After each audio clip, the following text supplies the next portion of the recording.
श्री राम दोस्तों, सीता माता को अग्नि परीक्षा देने के बाद राम ने अपने घर से क्यों निकाल दिया था। सीता माता अग्नि परीक्षा देने के बाद राम ने अपने घर से निकालने का कारण यह था। राम के दरबार में एक धोबी ने सीता की पवित्रता पर संदेह व्यक्त किया था। उसने कहा था कि सीता रावण के साथ रहने के बाद फिर से राम के साथ नहीं रह सकते। यह बात राम के कानों तक पहुंची और उन्होंने सीता को अपने घर से निकाल दिया। राम ने यह निर्णय इसलिए लिया क्योंकि उन्हें अपने राज्य की प्रजा की राय का सम्मान करना था। उन्हें अपनी पत्नी की पवित्रता के बारे में संदेह था। उन्हें यह महसूस हुआ कि सीता की उपस्थिति से उनके राज्य में अशांति फैल रही है। इसलिए राम ने सीता को अपने घर से निकाल दिया था। उन्हें वन में जाने के लिए कहा। सीता ने वन में जाकर वाल्मीकि ऋषि के आश्रम में शरण ली और वहीं पर उन्होंने अपने जीवन के अंतिम दिन भी बिताए। अब बारी आती है राम ने सीता को क्यों छोड़ा। किसने कहा राम ने सीता को छोड़ा? यदि छोड़ते तो वापस लेने क्यों जाते? अरे ये राम है और वो राम का काल, यानी तब तलाक या सुलह नहीं होती थी। अब आप कहेंगे कि गौतम ऋषि ने तो अहिल्या को छोड़कर फिर स्वीकार कर लिया था।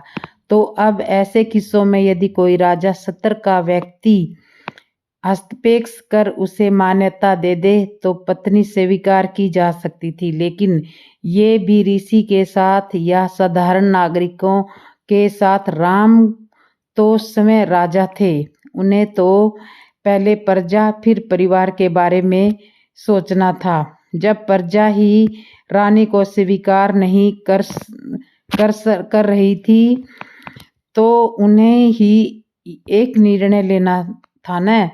तो राम ने सीता को छोड़ा नहीं, अपितु कुछ काल के लिए सीता का उस जगह से स्थानांतरण किया, जिसका कारण आप जानते हैं कि समाज परिस्थितियां तथा सीता के असीमता की रक्षा थी। राम राजा थे, इसलिए प्रजा की मानसिकता को नकार नहीं सकते थे। उन्होंने बड़ी ही सूझबूझ के साथ ऐसा निर्णय लिया था जिसमें सांप भी मर जाए और लाठी भी न टूटे, क्योंकि वो प्रजा पर उस रानी को थोपना नहीं चाहते थे जिसकी प्रजा में कोई इज्जत ही ना करे। साथ ही साथ सीता गर्भवती थी, तो उस परिस्थिति में सीता का कुटित होना स्वाभाविक होता, जिसका प्रभाव उनकी होने वाले स्थान पर निश्चित रूप से पड़ता। आप जानते हैं, यदि पूरी प्रजा ही किसी स्त्री को व्यभिचारिणी मान ले तो क्या फिर वो प्रजा उस होने वाली संतान को स्वीकार करती? तो ऐसे माहौल में उस संतान में भी निराशा और कुंठा के भाव पैदा नहीं होते क्या? इस तरह से बालक क्या आगे चलकर एक कुशल योद्धा और योग्य राजा बन सकते? नहीं। तो इसी वजह से वे निर्णय राम और सीता की आपसी सहमति से लिया गया कि कुछ काल के लिए उन्हें राज्य से दूर भेज दिया जाए, ताकि सीता की अनुपस्थिति में प्रजा की भली भांति समझाया जा सके। इसलिए सीता को वाल्मीकि आश्रम भेजा, जो एक विद्वत समाज था, जहाँ सीता को हमेशा सही ही समझा जाता रहा, क्योंकि वाल्मीकि उस समय रामचरित्र पर एक रामायण लिख रहे थे, जो पूरी की पूरी राम सीता चरित्र का शोध करती है। सीता के सम्मान और प्रतिष्ठा के लिए राम प्रजा को मना भी नहीं कर सकते थे, क्योंकि यदि ऐसा करते तो राम की छवि पत्नी के प्रति मोह को दर्शाती। जैसे प्रजा ऊपर से तो मान भी लेती, पर सम्मान और प्रतिष्ठा सीता को स्थापित करती वो नहीं मिल पाती। तो ऐसे में राम ने ऋषि वाल्मीकि का सहारा लिया और वाल्मीकि ने सर्वचित पूरी रामायण लव कुश को कंठित ही नहीं बल्कि ऋषि मुनियों की विशेषता सभाओं में उनकी प्रस्तुति भी करवाई, जिससे प्रसन्न होकर उन ऋषि मुनियों ने लव और कुश को कई उपहार और पदकों से सम्मानित भी किया था। उसी श्रृंखला के अंत में उन्होंने अपनी आखिरी प्रस्तुति अयोध्या में दी, जिसे सुनकर सारी प्रजा वाल्मीकि रामायण बाल्याकांड का भाव विह्वल हो अपराध बोध से शर्मसार हुई और राम से सीता को वापस बुलाने की मन्नतें करने लगी। तब राम ने उन्हें सत्वामना देते हुए सीता को सम्मान सहित वापस लाने का वचन दिया। राम आखिर जो राजा थे और कुशल राजनीतिक भी थे, तभी तो उन्हें मर्यादा पुरुषोत्तम कहा जाता है, क्योंकि उन्होंने अपने जीवन काल में जितने कार्य किए तथा जितने निर्णय लिए वे सभी के सभी मर्यादा की सीमा में रहकर ही किए थे और कभी सीमाओं को लांघा नहीं था। और राम राज्य भी राम राज्य इसलिए था क्योंकि राम ने अपने स्वार्थ के लिए प्रजा की भावनाओं को कभी नहीं कुचला था। अब जब सीता को वापस लाने के लिए राम निकले तो सारी अयोध्या भी उनके साथ चल दी। बस अब सीता की बारी थी। राम के साथ वापस अयोध्या लौटना सीता को स्वीकार नहीं था। क्यों? क्योंकि सीता ने मौजूदा समाज की सोच व मानसिकता को ही ठुकरा दिया कि जो समाज सती और व्यभिचारिणी स्त्री में फर्क नहीं जानता, वे उस समाज में दोबारा कभी नहीं लौटेगी। तो सीता ने भूमिगत होना स्वीकार किया, परंतु अयोध्या लौटना नहीं। मैंने सीता वनवास अर्थ या अनर्थ को 3 पार्ट में देखा है, जिसमें उस काल की सामाजिक मानसिकता, समाज तथा राज्यों पर ऋषि मुनियों के प्रभाव को चित्रित किया है। इसके अलावा यह भी बताया है कि हमारे मस्तिष्क में ऋषि मुनियों को लेकर जो एक धारणा बनी हुई है कि वे जंगल में एक कुटिया में रहते तो बेचारी सीता कैसे रही होगी। जंगल में एक कुटिया में रहते थे तो बेचारी सीता कैसे रही होगी। तो उन आश्रमों के वैभव और समानता का पूरा विवरण प्रस्तुत किया है तथा वे भी बताया है कि इन आश्रमों का संचालन किस नीति पर आधारित था। खैर, मेरा मकसद केवल ये है कि इस विषय पर लोगों की धारणा बदलना चाहती हूँ, जो सीता जैसी निर्भीक, तेजस्वी और सबला नारी को बेचारी दबी दबी सी नारी के रूप में हमेशा से प्रस्तुत करते आ रहे हैं। वास्तव में है इसके विपरीत। दरअसल समाज के लोग आज भी नारी पर बंदिश लगाना चाहते हैं, सीता का उदाहरण पेश कर, जबकि सीता ने कभी कोई निर्णय किसी के दबाव में आकर नहीं लिया, विवाह से लेकर अंत तक। जब राम वनवास हुआ तब सबके मना करने पर, यहाँ तक कि राम ने भी वन चलने के लिए बहुत मनाया, तो सीता ने रामचरितमानस के अनुसार कहा, जिए बिनु देह नदी बिनु बारी। और वाल्मीकि रामायण में तो राम को जहर खाने तक की धमकी दे डाली थी। ऐसे ही जब श्रवण मृग मारीच ने हा राम हा लक्ष्मण पुकारा तो लक्ष्मण जी से लड़ गई। बहुत समझाने पर भी लक्ष्मण जी को भेज दिया था। तो ऐसी नारी के विषय में दबीस, कौंची और पति की हर बात को मानने वाली, चाहे वो गलत ही क्यों न हो, सीता ऐसी बिल्कुल नहीं थी। हाँ, मर्यादित थी, शर्मीली भी थी, परंतु सत्य के लिए लड़ जाने वाली थी। आपको पता है, वाल्मीकि ने तो ये तक बताया है कि जब दंडकारण्य में ऋषि मुनियों ने राक्षसों का वध करने के लिए राम को प्रेरित किया, तब सीता ने ऐसा न करने की सलाह राम को ही दी।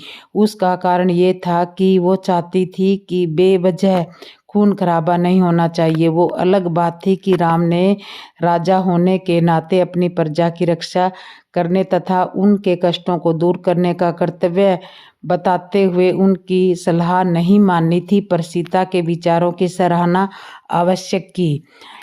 अब आप ही बताइए कि क्या ऐसी सीता को राम वनवास दे सकते थे? नहीं, बिल्कुल नहीं। इसलिए इस पूरे प्रकरण में भी सीता की मर्जी और राय दोनों शामिल थी और अब जब वापस अयोध्या लौटने की बात हुई तो वो भी सीता ने ही ठुकराई थी। तो ये थी सब बातें। इब्राहिम और सीता का क्या रिश्ता था। रिजवान भाई, वो रिश्ता आप नहीं समझ पाएंगे क्योंकि बहुत ही सोचा कि अरबी सभ्यता में इस रिश्ते को समझाने के लिए किसकी उपमा दूं। वाल्मीकि रामायण के अयोध्या कांड के अनुसार ये पता चलता है कि माता सीता कितनी विदुषी महिला थी। ये रिश्ता इतना गहरा था कि इसे वाल्मीकि रामायण के अयोध्या कांड के सर्ग से समझाने का प्रयास किया। इससे भी पता चलता कि माता सीता कितनी विदुषी। प्रकरण कुछ इस प्रकार। राम जी को राज्याभिषेक की जगह 14 वर्षों का वनवास मिला तो ये सुनकर अपने महल वापिस आते हैं, जहाँ जनक नंदिनी वैदेही उनका इंतजार कर रही थी कि मेरे पति राज्याभिषेक होकर महल आएंगे। परंतु उनका चेहरा देखकर ही वो उसके विषय को समझ जाती है। और जब राम वनवास की बात बताकर कहते हैं कि सीते, मैं जब वनवास चला जाऊं तो तुम भरत के सामने मेरे गुणों का बखान कभी मत करना, क्योंकि राजा अपने समक्ष किसी और की महानता नहीं सुन सकता। इस पर जनकनंदिनी कहती है कि आप मुझे ओछी समझकर जो कह रहे हो वे एक वीर को शोभा नहीं देता। सभी रिश्ते इस संसार में अपने अपने कर्मों को भोग कर करते हैं। अर्थात भरत को जो मिला ये उसका प्रबंध है और मैं आपके साथ जाऊं ये मेरा। केवल पत्नी ही पति के भाग्य का अनुसरण करती है, इसलिए आपको जो वनवास मिला है वो केवल आपके लिए आज्ञा नहीं बल्कि मेरे लिए भी आज्ञा है। इसलिए रघुनंदन, मैं आपके रास्ते में कांटों व कुश को कुचलती हुई आपके आगे आगे चलूंगी। इसमें मेरा कोई अपराध नहीं है जिससे आप मुझे यहाँ त्याग दें। आप भरत के साथ कैसा बर्ताव करना है इसकी शिक्षा न दें। मुझे इससे कैसा बर्ताव करना चाहिए ये मेरे माता पिता ने सिखा रखा है। मैं जैसे पिता के घर में रहती थी वैसे ही वन में रहूंगी और तीनों लोगों के ऐश्वर्य को भी कुछ न समझती हुई सदा आपकी सेवा करूंगी। अन्यथा यदि आप नहीं ले गए तो मैं यहीं पर अपने प्राण त्याग दूंगी। सबसे जरूरी बात वो कहती हैं कि मैं नियम पूर्ण ब्रह्मचर्य का पालन करूंगी।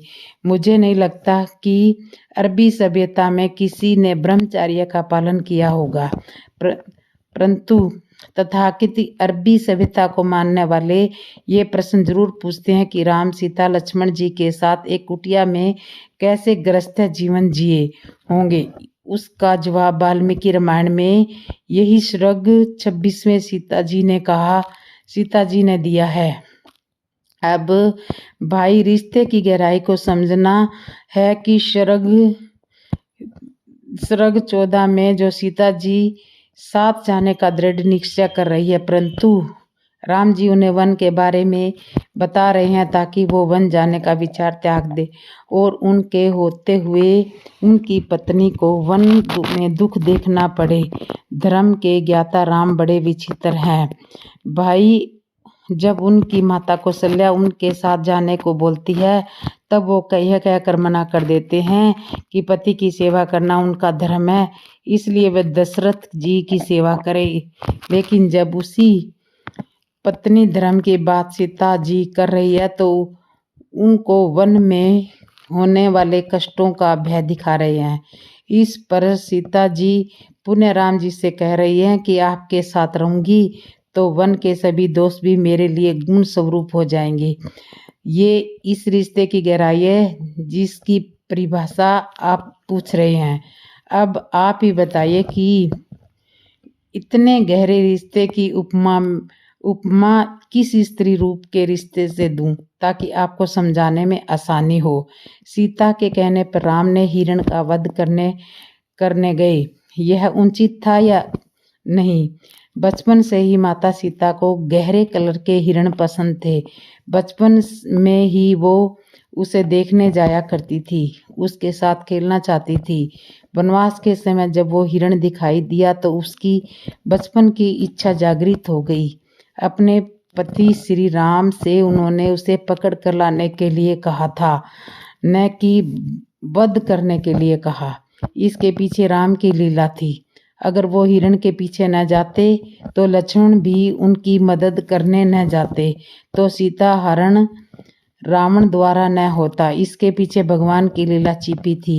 उसके बाद बहुत सी ऐसी घटना हुई जो हिरण के वध और रावण के वध से जुड़ी हुई है, जो उस समय के लिए गलत था लेकिन भविष्य के लिए कुछ अच्छा था। भगवान राम की मृत्यु कैसे हुई थी?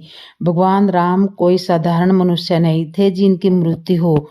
वे तो मानव रूप में साक्षात हरि थे। काल समय उनके साथ हाथ जोड़कर विनती करने आए थे। तो कहानी कुछ इस प्रकार है। उत्तरकांड में माता सीता धरती में विलीन हो गई है। उसके पश्चात श्री राम जी कई वर्षों तक शांतिपूर्वक राज्य करते हैं। वह समय मानव सभ्यता का स्वर्ण युग था जिसमें किसी को कोई दुख नहीं था।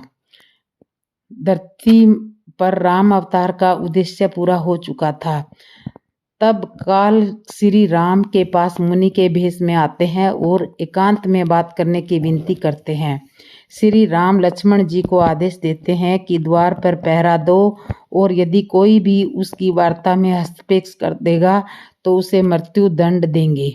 उसी समय दुर्वासा ऋषि महल में आते हैं और लक्ष्मण जी से श्री राम से उन्हें मिलवाने के लिए कहते हैं।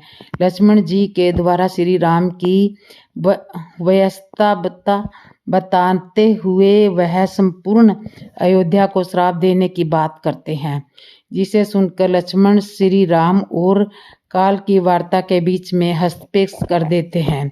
वचन बंद होने के कारण श्री राम को लक्ष्मण जी को मृत्यु दंड देना पड़ता है।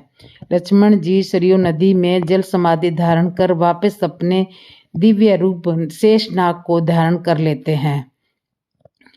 इसके बाद श्री राम भी दोनों भाइयों सहित सरयू नदी में जल समाधि धारण कर वापस विष्णु स्वरूप में आ जाते हैं। श्री राम अपने विष्णु रूप को धारण करते हैं। उनकी मृत्यु नहीं होती क्योंकि श्री हरि अजन्मा है, जिनका जन्म ही नहीं हुआ उनकी मृत्यु कैसे हो सकती है? वह जन्म नहीं लेते, मानव रूप में प्रकट होते हैं। किसी मनुष्य में इतनी शक्ति कैसे हो सकती है कि समय श्री हरि को अपने गर्भ में धारण कर सके? भगवान की आज्ञा से माया गर्भ में प्रवेश करती है और श्री हरि मानव रूप में प्रकट होकर भक्तों के कष्ट हरते हैं। भगवान श्री राम माता सीता को अयोध्या जाने के बाद भगवान राम ने माता सीता का त्याग किया था। सीता किस ऋषि के आश्रम में गई थी? यूं तो मोटा मोटी इस प्रश्न का जवाब होगा कि अयोध्या आने के बाद जब श्री राम ने सीता जी का त्याग किया था तो महर्षि वाल्मीकि के आश्रम में गई थी। लेकिन मात्र इतना कह देने से बातें साफ नहीं हो पाएगी। बातों को थोड़ा पूर्व लेना पड़ेगा। बात यह है कि जब श्री राम जी का राज्याभिषेक किया जा रहा था तो राज्याभिषेक का कार्यक्रम आरंभ होने से पूर्व श्री राम जी के पिता महाराज दशरथ जी ने एवं कुल गुरु वशिष्ठ जी ने श्री राम जी को राजधर्म की शिक्षा दी थी। उन दोनों व्यक्तियों ने राम जी को शिक्षा दी कि राजा का प्रथम धर्म है कि वह राज्य की जनता को सब प्रकार से प्रसन्न रखे।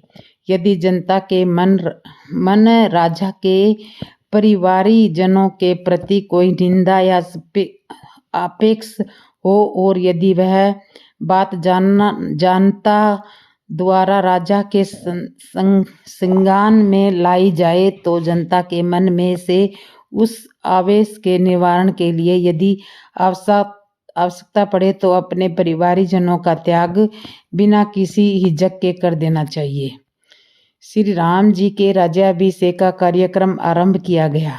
लेकिन उस कार्यक्रम में वयोधान राम की दूसरी माता कैकेयी द्वारा उत्पन्न कर दिया गया। माता कैकेयी ने अपने पुत्र भरत के लिए अयोध्या की राजगद्दी मांगी और राम के लिए 14 वर्ष का वनवास मांग लिया। श्री राम को राज्याभिषेक की वेदी पर से उठकर वन जाना पड़ा। साथ में उनकी पत्नी सीता जी भी वन में गई और लक्ष्मण जी भी वन में गए। वनवास के 14 वर्षों के बीतने के बाद कुछ महीने बीतने के बाद सीता जी का हरण वन में से लंका का राजा रावण हरण करके ले गया। श्री राम जी लंका जाकर वानर भालुओं की सेना की मदद से रावण को मारकर सीता जी को मुक्त कराकर लाते हैं। सीता जी लगभग 3 महीने 26 दिन तक लंका की अशोक वाटिका में रावण की कैद में रही थी। सीता जी को रावण की कैद से मुक्त कराने के बाद राम जी सीता जी का वहीं पर लंका में ही पहले अग्नि निरीक्षण कराया गया और अग्नि महाराज द्वारा सीता जी को पवित्र और निर्दोष बतलाने पर ही उन्हें ग्रहण किया और पुष्पक विमान पर सवार होकर उन्हें घर अयोध्या लाए। अयोध्या आने पर बड़े धूमधाम से राम का राज्याभिषेक हुआ और वे राजगद्दी पर आसीन हुए। राज करते हुए उनको अभी कुछ ही दिन हुए थे कि उनके एक गुप्तचर ने उनके पास आकर बतलाया कि सिरध्वज नाम के धोबी की पत्नी सिरध्वज को बतलाए बिना 4 दिनों से घर में नहीं थी। कहाँ गई थी इसका कोई पता नहीं बतला रही है। 4 दिनों के बाद जब वह घर पर आई तो सिरध्वज उसे घर में घुसने नहीं दे रहा है। कह रहा है कि मैं राम नहीं हूँ जिसकी पत्नी सीता को रावण हर कर ले गया और 4 महीने तक अपने पास रखा। मुझको ऐसा वैसा मत समझना, जा चली जा मेरे सामने से। यह बात सुनते ही पिताजी और वशिष्ठ जी द्वारा बतलाई हुई राजधर्म वाली बात राम जी के माथे में कोद कर गई, लेकिन उन्होंने तत्काल धैर्य से काम लिया और उस गुप्तचर के मार्फत से उस सिरध्वज धोबी को बुलवाया। सिरध्वज धोबी के आने पर श्री राम जी ने उस बात के बारे में पूछा और कहा कि जब उन्होंने सीता जी को रावण के पास से लाया और उससे पहले वहीं लंका में ही उनकी अग्नि परीक्षा करा ली थी, समय अग्नि देव ने उपस्थित होकर सीता जी के पवित्र एवं निर्दोष होने की बात बतलाई थी। अग्नि महाराज की गारंटी के बाद ही सीता जी को लाया गया था। धोबी भी निडर था। उसने आगे कहा कि सीता जी की अग्नि परीक्षा तो लंका में हुई थी, भारत में नहीं हुई थी, हम लोगों के सामने नहीं हुई। जो अग्नि परीक्षा हमारे सामने नहीं हुई उसका क्या विश्वास और क्या भरोसा। धोबी की बात सुनकर राम जी निरुत्तर हो गए और उसको वहां से जाने दिया। श्री राम जी बड़े सोच में पड़ गए। राजधर्म की बेड़ी में जकड़ चुके थे। धोबी के मन की शंका के निवारण के लिए उन्होंने सीता जी के परित्याग का निर्णय कर लिया। उन्होंने लक्ष्मण जी को बुलाया और सारी बात बतलाने के बाद सीता जी को कहीं जंगल में छोड़ आने के लिए कहा।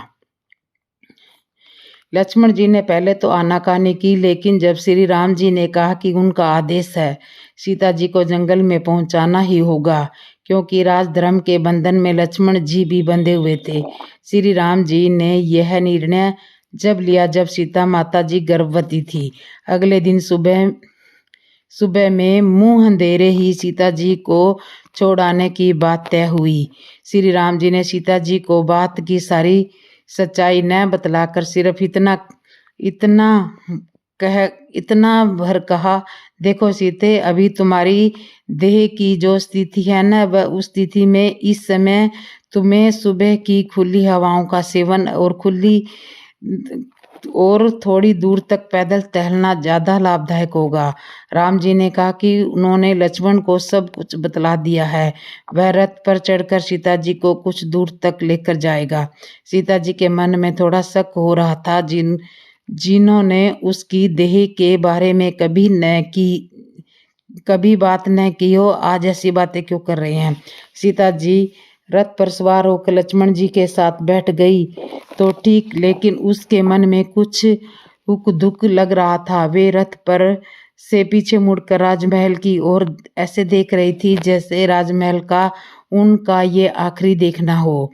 रास्ते में अति अल्प बातें करते हुए लक्ष्मण जी उन्हें आज के विहार के वाल्मीकि नगर तक ले गए और जब जंगल कुछ घना मिलने लगा तब उन्होंने रथ को घुमा लिया और सीता जी से कहा, भाभी माँ, आप रथ पर से नीचे उतरकर थोड़ा टहलिए।